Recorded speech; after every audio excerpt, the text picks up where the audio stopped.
I want to welcome everybody back to another webinar. I'm really excited because lately we've had a lot of great webinars, and everything's been touching on the CARE Act that was passed, or legal issues, and a lot of other really heavy subjects. And it was all great webinars. It's information that we all need to know. But I thought, it might be good once in a while to change it up a little bit, make it a little bit more light felt, a little bit lighthearted, interesting topics, but not things that are not so heavy. So I'm really excited today because we've got with us Ron West. Ron, how you doing today? Hey, Jim. Thanks for having me. Ron, I'm really excited to have you today, buddy. Well, I'm glad to be here. We've been chatting and getting to know each other more lately, and thanks for the opportunity. I love this time of connecting with each other, and I think this is I'm not the person to talk about the SBA and legal updates and all that. So, well, Ron and I have been talking a lot over the last few weeks, and I keep telling him that I've got to have you on as a webinar, Ron, because I know 20 years ago when I first got in the industry of business brokerage, I think one of the first things that I learned was the Ron West, Tom West name. And when I got into the industry, it was 2 or 3 months into it. And I think every business intermediary out there, that's been doing it for more than 2 or 3 months knows Ron West, Tom West name. And, we hear that name, and obviously, we all carry the business reference guide book, and I think every business broker has this. But, and I know you guys your family has done so much for our industry over the years, and I'm really thankful for that. And I don't know if all the business brokers out there know how much your family's done, and I don't know if they know the whole story. I know I don't know the whole story about your family. I know a lot of the things that you guys have done, but I thought it'd be great just to sit down with you, Ron, and chat a little bit about the West family heritage and how that fits in with business brokerage. Yep, the West Wright, the WRIGHT, was the original name that that was my mother's maiden name. So that actually started as with the Wright as the last name, and then became the West as the last name through my dad. So, and so Tom West is where it started with the big name, but your actually was your grandfather that first started business brokerage, right, in your family? So it was my great grandfather back in the 1920s. Wait, is your great grandfather? My great grandfather. So kind of the story of that was that he ran he owned a car dealership, a new car dealership. The brand is no longer in existence, and he was running that out. Our whole family, both my mom and my dad's side, was all East Coast, kind of Pennsylvania roots, and I think everybody lived in Pennsylvania. And he ran a car dealership. And if I'm remembering the story correctly, that closed all of a sudden. He lost his livelihood.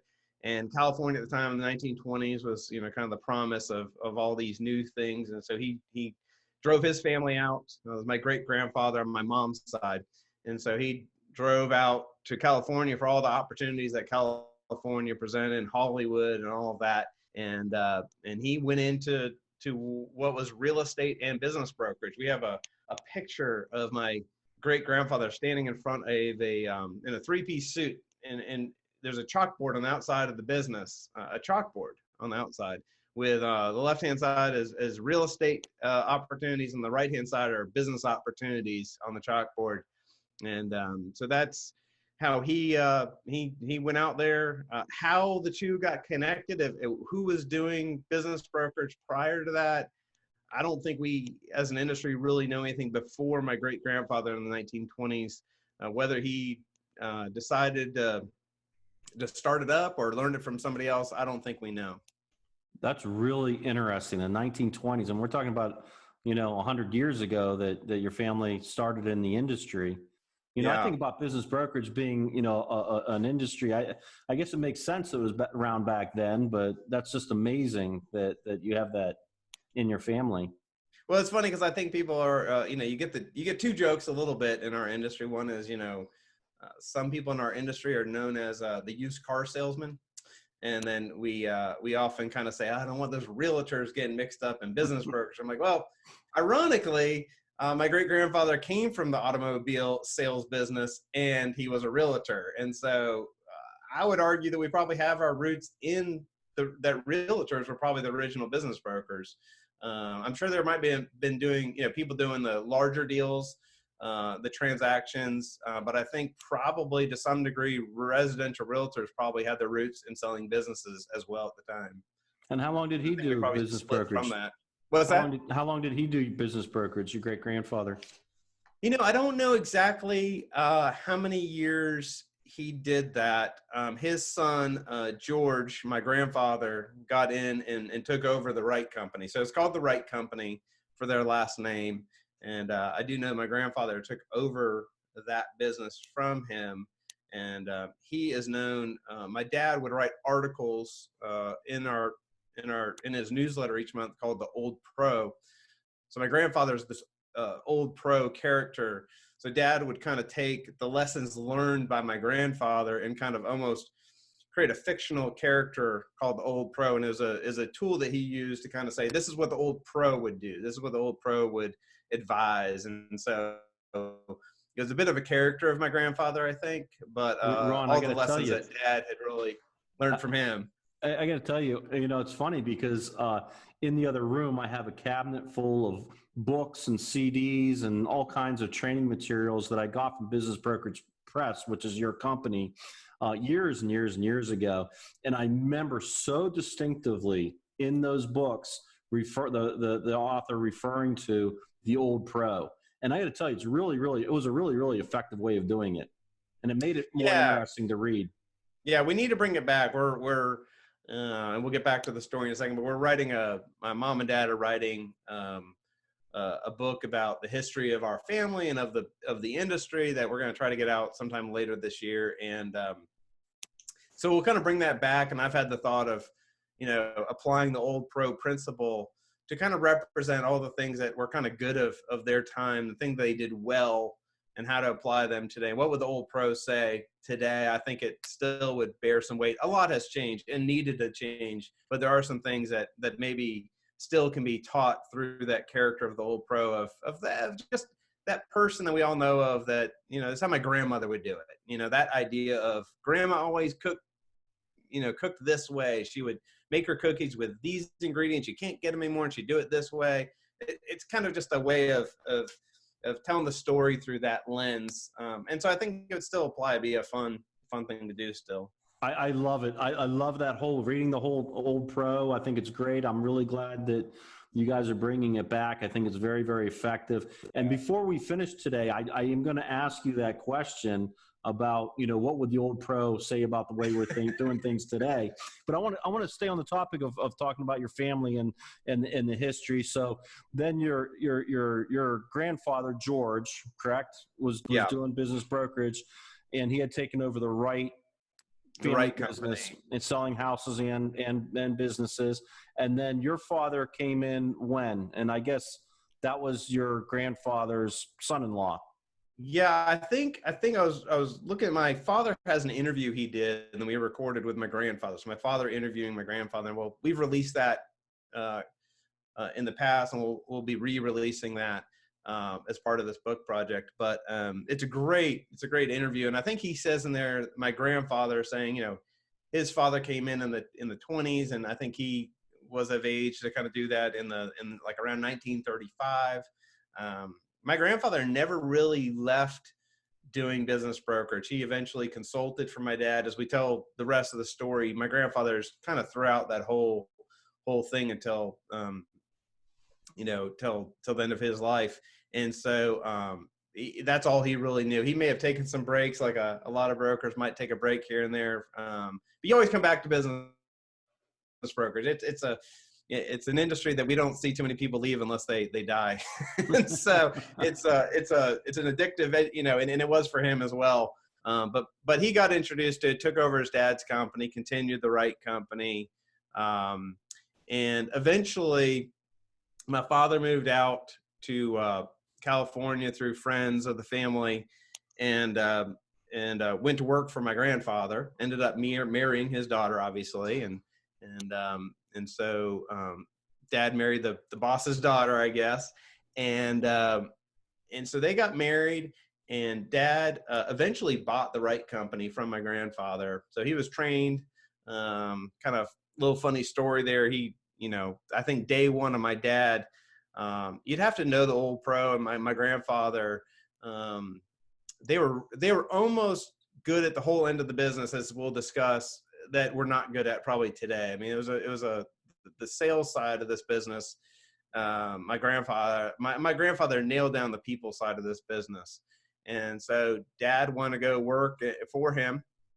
And he literally just first day just got him in his Cadillac, which was a big, the Cadillac was the thing then. And if you were doing well in business brokerage, grandpa got you a Cadillac. And so he dropped my dad off at a shopping center and just said, here's some listing forms, carbon copy type things, and go out there and get some listings. And the whole idea was you just got to go talk to business owners to see if they want to sell. And so that was the way you trained back then by my grandfather. And so Dad did that and eventually became pretty successful. Well, approximately what year period was that? What time period was that? If you had to guess. Is probably, it's probably like the early 60s, if I had to guess. Might have been a little bit before that. Might have been the late 50s, actually. I'd have to we have that record. I kind of lost track of my mind. I think Dad's been, he's been this for well over 50 years, maybe 60 years at this point. Yeah, he's probably been doing it for 60 years. So late 50s, early 60s. And so he bought the company from my grandfather, the Wright company, and he grew that, renamed it United Business Investments, and that grew to about 54 offices on the West Coast, not just California, but along the West Coast. And forget exactly how it was, but it got bought by a public company, and Dad kept working for them, and some of the growth happened under their ownership. I think the company is called Check. I think they did payroll, something or other, and they were expanding their business. So they bought the United Business Investments. And I think my grandfather, Russ, kept working as a trainer consultant with Dad in all of that. And so his story kind of rides along with Dad's, and Dad kept learning from him. And if you hear the interview with my grandfather, I didn't appreciate until recently how articulate my grandfather was, and he really had it down. He eventually transitioned to just doing business brokerage, right? So with the residential real estate kind of went off to the side eventually. I don't know exactly when, but Dad grew that to 54 offices along with his publicly held company that eventually bought it. And he was out in LA, and George Nadafu started Boston Market, Boston Chicken, depending on how you know it now. I think it was Boston Chicken went to Boston Market, right? So it was Boston Chicken back then. And he was looking for another opportunity to franchise and not knowing what that was, but he was on a trip from Massachusetts in California and was going through the LA Times, and that's where all the business opportunities were listed, obviously. And Dad had most of the business opportunities listed. And so it would be obvious that somebody looking would contact my father. And, back then how you listed businesses was you didn't put every listing. It was like my dad always knew the art of like a 3 to 4 line newspaper ad that would get the phone to ring, and then you could sell the buyer, other types of businesses. It wasn't like it is today. It was the art of writing that 3 to 4 line newspaper ad that got the phone to ring. And so George Nadaff called them up, and they met, and end of the story is that George said, "Why? I think business brokerage is actually the opportunity I came to California for, not knowing it. And would you, Tom West, move back to the East Coast of Massachusetts to start what would become BR Business Brokers?" And so Dad somehow convinced my mom that moving to the East Coast, leaving our whole family had migrated to California slowly from the East Coast, from Pennsylvania. We still have this East Coast, West Coast story that nobody goes in between except for me. I'm in North Carolina, but pretty much everybody goes East Coast, West Coast at least. And we don't do much in the middle of the country. And so Dad agreed, convinced my mom. Originally, her parents, the old pro, and his wife, my grandmother, decided to make the trip as well. So I guess that was the reason my mom thought she could do it. And there was a promise of, a nice new house. And George did a really good job of selling them on Massachusetts and the opportunities that would be at hand. And so they did it. They moved to Massachusetts. That was in 1979. I was 5 or 6 years old. And some of the family stayed out west, and a bunch of us moved East Coast. And Dad started VR Business Brokers. That's fantastic. That's fantastic. And he also started the IBBA, right? Or was one of the founders of the IBBA? Yeah. So Dad, he grew VR to about 400 offices in about 4 or 5 years. And he left. He had started a newsletter for the industry. I'm sorry, Ron. So he had 400 or 500 offices in 4 or 5 years? In VR. So they franchised up to 400 offices. Right. Okay. And so did they, was that part of UBI, or was that UBI a totally separate company? Yeah, UBI he had already sold that to a public company. And George Nadiff, not to be confused with my grandfather, George Nadiff approached him to start VR and said, "Hey, I want to create a franchise of business brokerage offices." After meeting my dad and realizing what business brokerage and the opportunity it presented. And so Dad, along with my grandfather as a consultant, both worked and grew VR to 400 offices. It was, that was brand new. I think Sunbelt was starting up. Ed Pendarvis was starting up Sunbelt about the same time. And he did eventually. A lot of the UBI people did become VR people. You still see that influence. I mean, if you look at kind of the family tree of our industry, you can kind of get this perspective of, I was trained under so-and-so and he was trained under so-and-so. And ultimately a lot of our industry was really influenced by a lot of the VR trainers that were really, a lot of them were original UBI people. So our industry has a lot of, influence by these core trainers in the 70s, 80s time period. It's kind of like the NFL coaches where they have the family trees of this coach came from that coach, from that right. coach. And it makes sense, right? Because there's only really interesting. I never thought about that. You don't have a bunch of different pockets. You're kind of saying, I'm sure there's different storylines to this whole thing. But anyway, that's about IBBA and how he was one of the founders of IBBA, if you don't mind.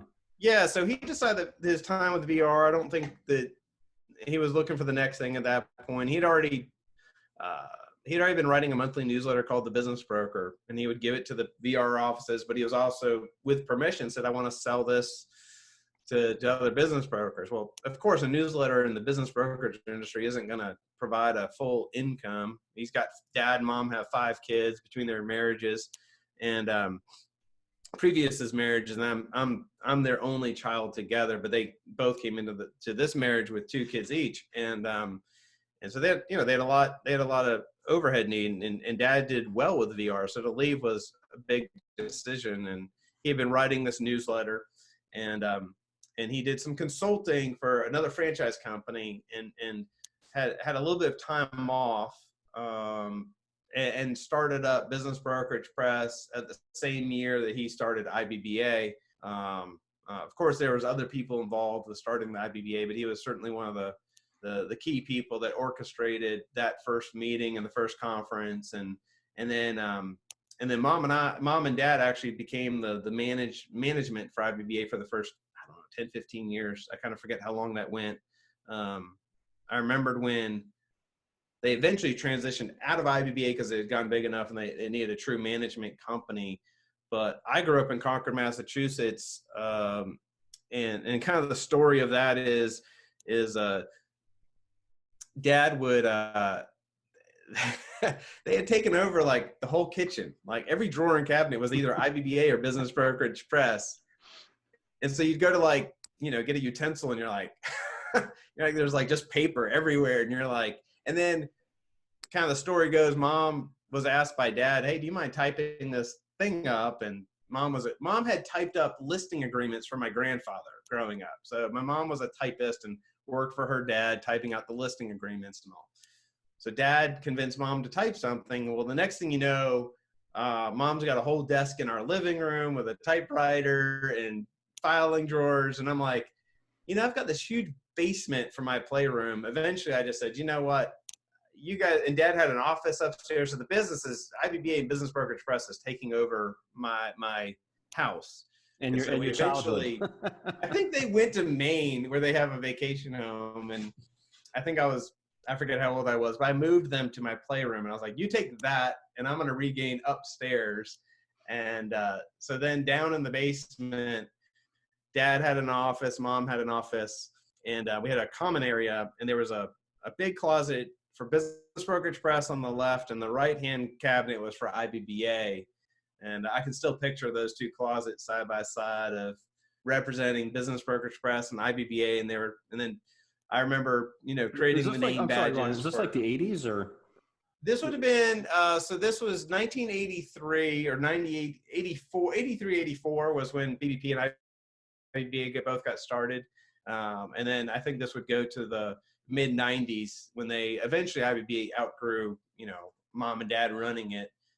And then they just focused on Business Brokerage Press. So I'm sorry I interrupted you, Ron. That time frame is always interesting to me. So yeah. So it's interesting to me too, because I always think. So I think it was like 83, and I think they probably stopped in like 95 is kind of a rough guess. I kind of remember that day when Mom had phased out of IBBA. They kept Dad on, and then eventually.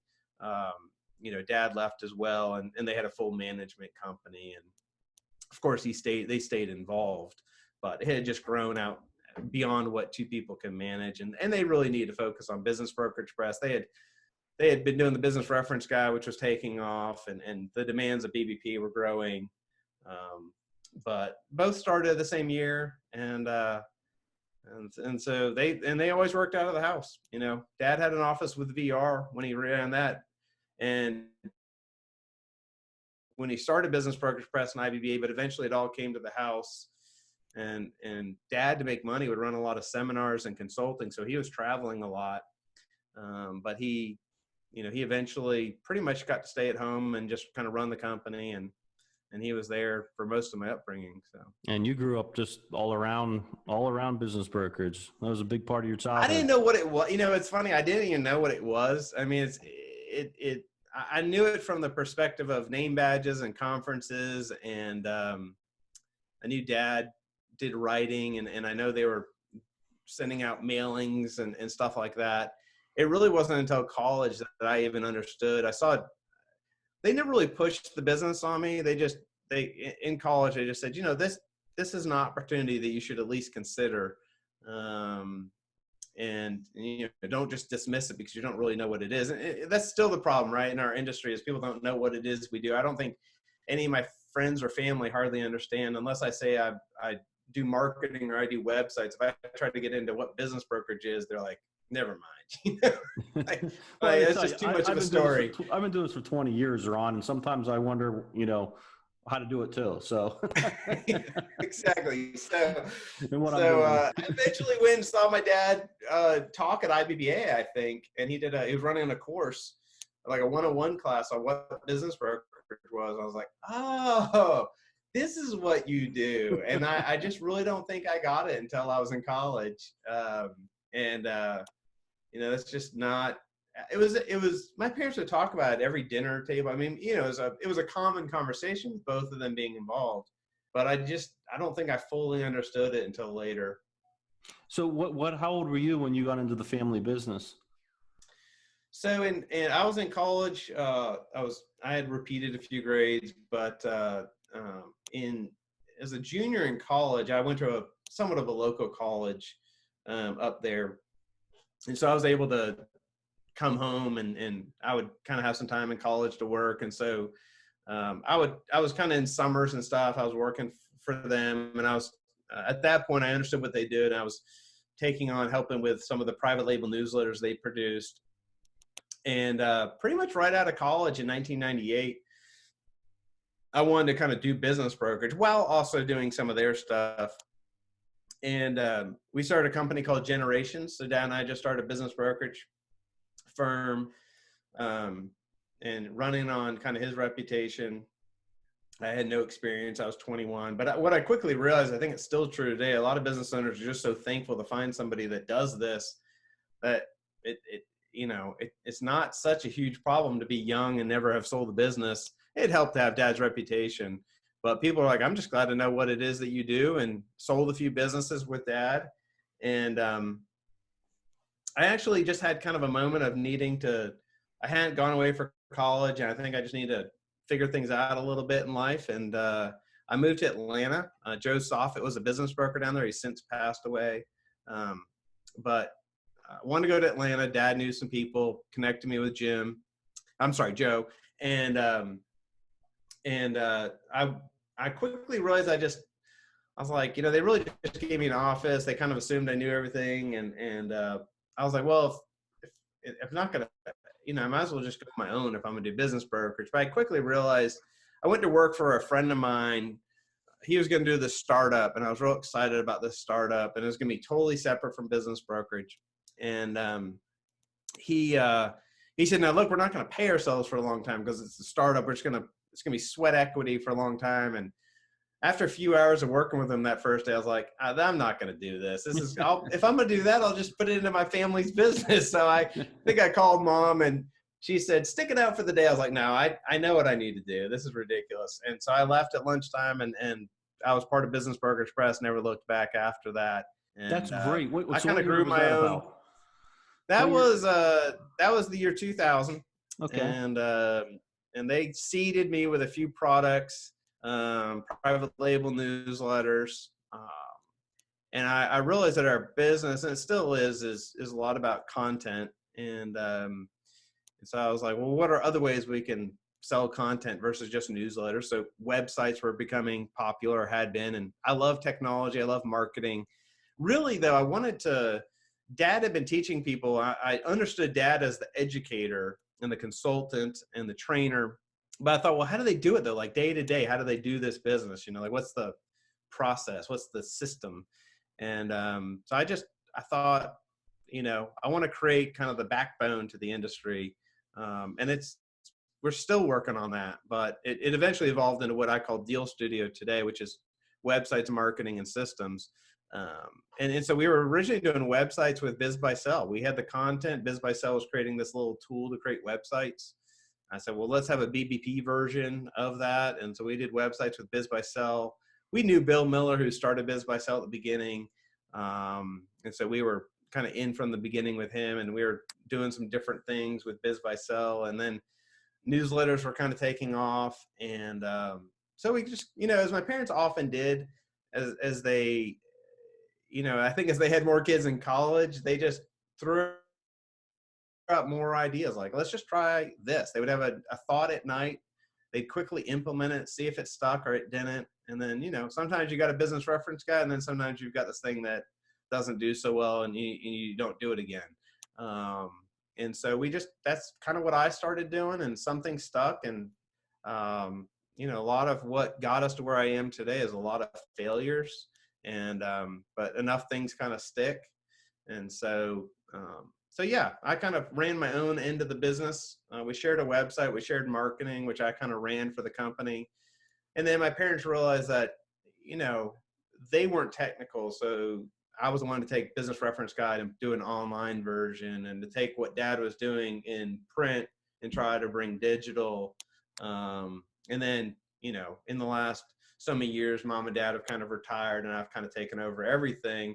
And so, we're trying to bring the best of what Dad brought to the company, what Mom actually, I do want, because I know she'll watch this, so I got to say this. Dad would agree. Mom has really been the secret weapon for this company. The people that really know us and know our family know that my mom has really been instrumental. She doesn't really want more credit, and she lets Dad and I kind of be the public face of things. But even still, she's the one that email out, how are things going? And she might be retired, but she's not going to let go completely. And she is my grandfather's daughter. So it's, awesome. She's got the people side and the sales side down. So she's the one that people dealt with at the conferences. And so. What's your mom's name? Barbara. That's fantastic. That's a great shout out, Ron. Yeah. Well, I've they've really enjoyed watching our webinars, and so Dad has enjoyed those. So I quickly recognize that, I want to make sure I'm, saying all the right things, but it's easy to do. I mean, they were great parents, and they've just always loved this industry. I mean, this is our family. I mean, the people in our industry, the ones that have known me the longest get to call me Ronnie, because they knew me when I was a little kid going to conferences. And if anybody calls me Ronnie, they've been in business a long time. It's amazing how many people I still talk to that have been in this business 30, 40 years that, know all of this story that I'm telling today, and they're still doing business brokerage. And it really is a family to us, and the conferences are kind of the family reunions, and it's a good group of people. It always has been, and I think it's great that you guys are writing all this down, and you're going to be coming out with a book on it, because Ron, really, your family was very, very, very impactful to the business brokerage industry, from VR business brokers to IBBA to all the training materials that were created. And we talked about it earlier, but the old pro, using the word, going down the old pro and all the educational programs with that, to the business reference guide, which, it's amazing what your family's done for our industry. And I got to tell you, Ron, I know your father has done a tremendous amount for our industry, and, it's great to see you carry that torch on. I know I say this every time we talk, and I keep telling you I'm going to keep saying it, but what you've done since the COVID-19, and I'm sure you did a ton before that, but it's really just stuck out in my mind what you've done since the COVID-19 came out, Ron, with our industry. And, you've just been a true leader in our industry, getting information out to all the business intermediaries out there. And, our industry owes so much gratitude to you for doing that. And it's really great. And your father and your mom should probably be very proud of what you've done. And just thank you for. Well, I've got 5 kids, so I'm hoping there's a 5th generation in here somewhere. I don't know. We've got. I play in my mind which of my kids, or maybe a couple of them, will take over one day for me and keep it going. But thanks for those kind words. And we're all trying to position to make money and survive. I mean, 2008, 2009 was awful for me, because I was so directly connected. We made all our money through direct mail, and that went away like overnight. So 2008, 2009 was just horrific for me personally and for our industry, and the whole thing was just really hard. It was really hard to see our industry so impacted. And fortunately, I was in a different position for this, and of course there's some good stuff that happens for us in this, but the motive was to really help this industry, because I had been through it. My dad had been through it a lot more. My great grandfather saw us through, Great Depression. My grandfather through world wars. My father through, several recessions and down economies and 9/11, and myself clearly seeing the 2008, 2009. When it's your family, you're wanting to help out in any way you can. And one of the things I actually really enjoy about a down economy in our industry is that the politics go down. People that probably are messing with our industry that probably shouldn't be get out, and we come together, and we try to come together as an industry to really carry forward. And to me, as much as it's hard to hear the hard stories of deals falling apart and all that, that's one of the sweet things that you see happen. And anyway, that's where our heart is on all that. It's really coming from seeing the industry affected, and anything we can do to be a help. And I'm glad that we're in a position to be of help. And it's good for everybody to connect. It's been really good for me to connect with other brokers and have the conversations in front of a few hundred people.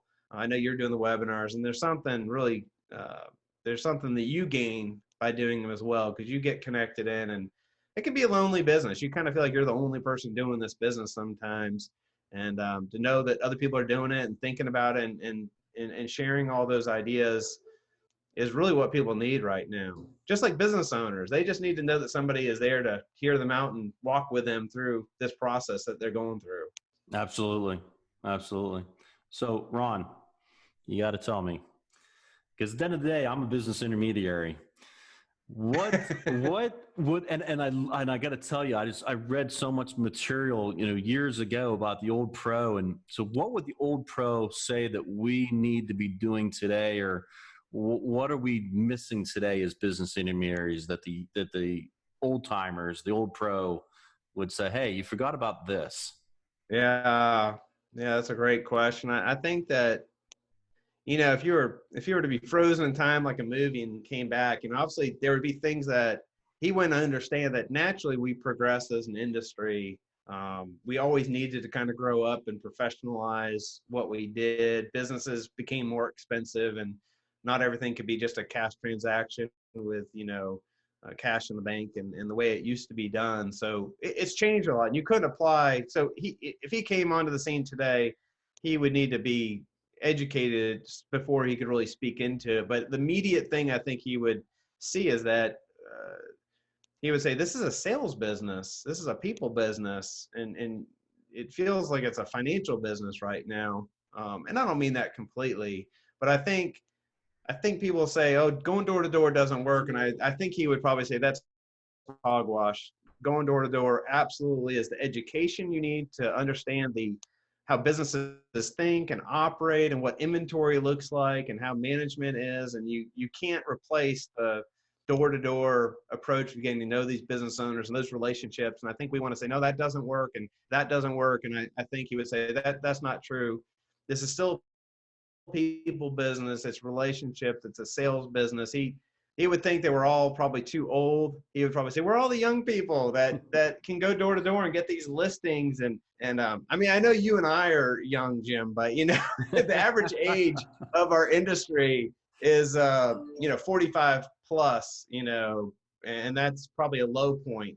Very few people come in before their 40s into our industry. Scott Bushke would be an exception to the norm, right?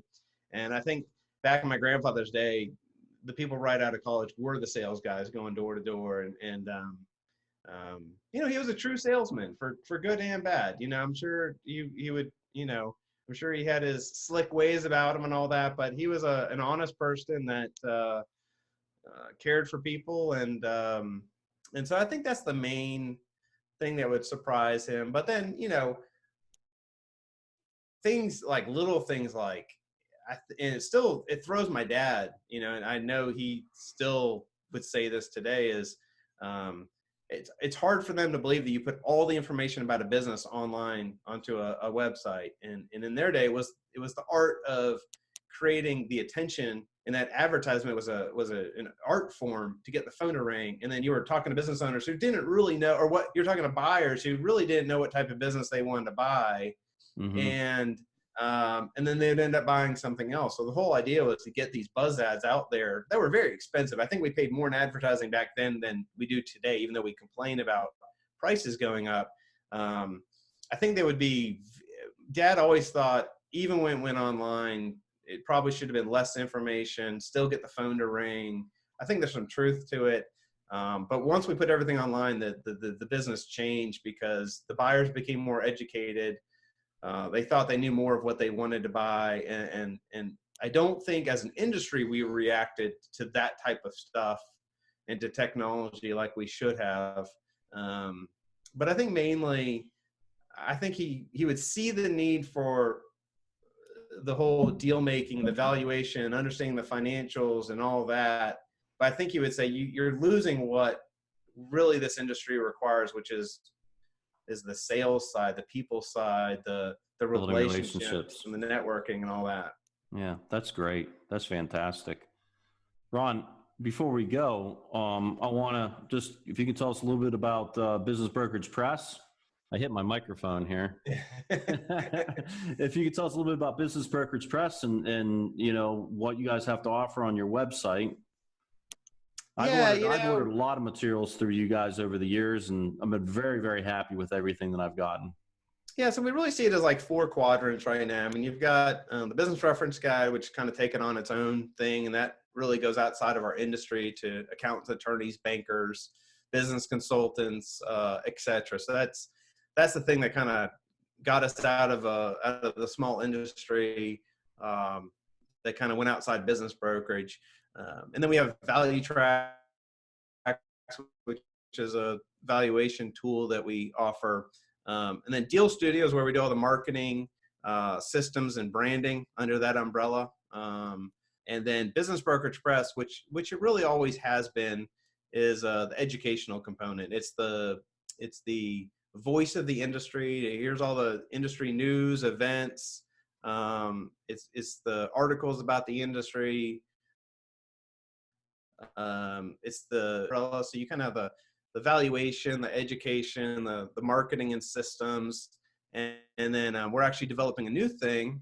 I won't say too much, but it's a transaction management system we're custom building that will allow you to kind of do the day-to-day of all of your transaction data and analysis and presenting, which we haven't really, well, we've had it in a loose form, but we're bringing it back in a whole new way that is very exciting to us. But really, I think where Dad and I connect after all these years, that I never thought I could be my father and be the writer and all of that. I think where we've connected back, as I reflect, is both trying to be advancing the industry in any way that we can, to be an educational, to be a voice to the industry, to be a connection of the resources available to the new broker, to the veteran. All the rest just kind of as a byproduct of that. I think it's a goal to take our industry to the next level. And I think one of the things I'm most proud of is that the IBBA they created an award called the Tom West Award. I know, that's awesome. And to me, that the people that win those, we had Len Crick on, and he was a recipient along with other panelists that have gotten it. But Len promised my dad that he would leave the industry better than he found it. And when he won the Tom West Award, he realized that he had done that. That to me is an honor that our name is on that award, because it really represents taking the profession to the next level, advancing it. And to me, whoever, whether you're new or a veteran, leave the industry better than you found it, and help those that will come next.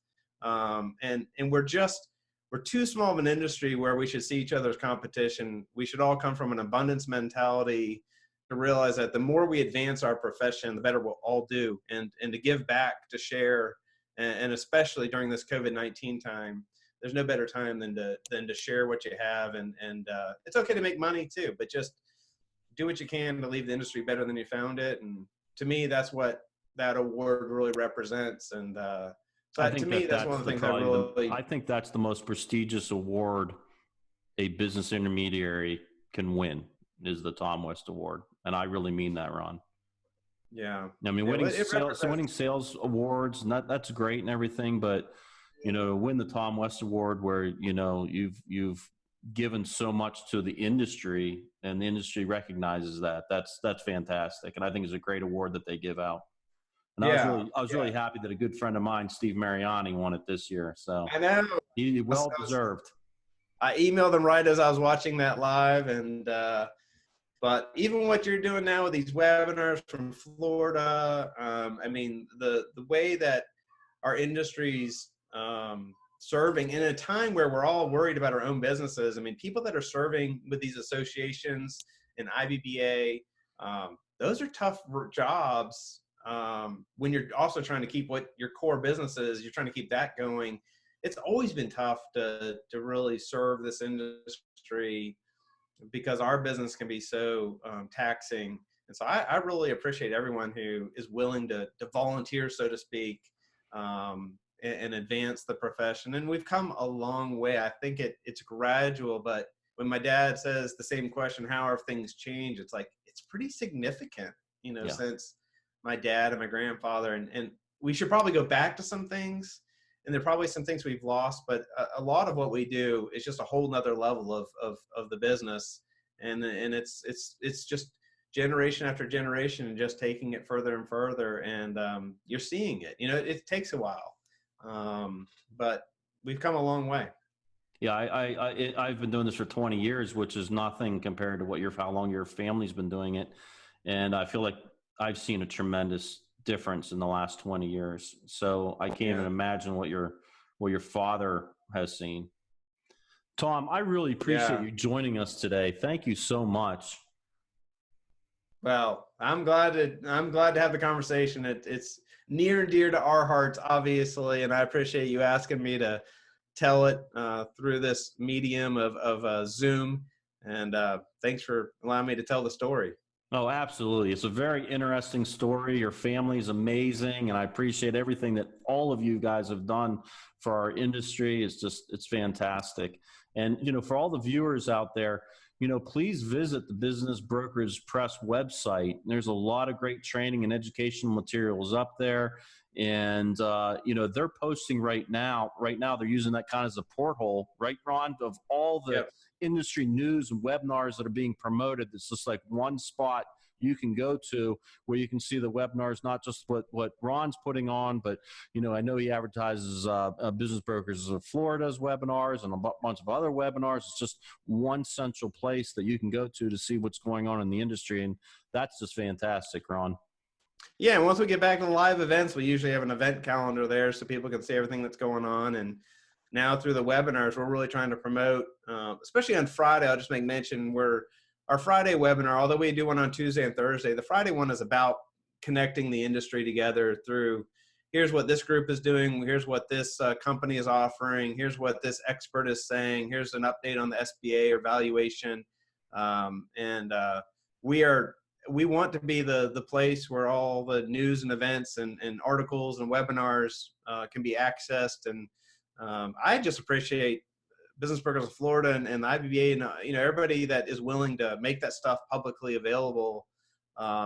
That's education is a key thing, and it's not just education. It's connecting people that can feel pretty lonely in this, and we're doing it together, and we're connecting in ways that we haven't in the past. And I think what we're doing right now is just the groundwork for some really good years ahead in this industry. I totally agree. Totally agree. Well, thank you very much, Ron. All right. Thank you. We'll see everybody in the next webinar.